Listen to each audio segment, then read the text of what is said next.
তুলবো সকাল করতে ওটা বেশি কাটা নেই আরো নেই আরো গোটা 20 টাকা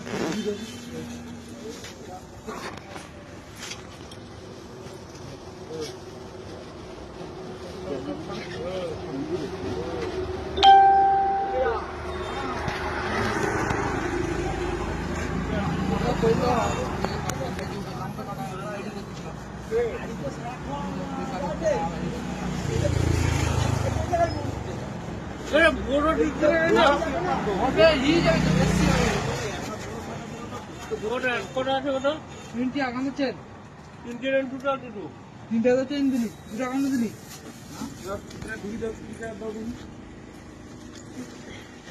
তাহলে টোটাল কত হলো?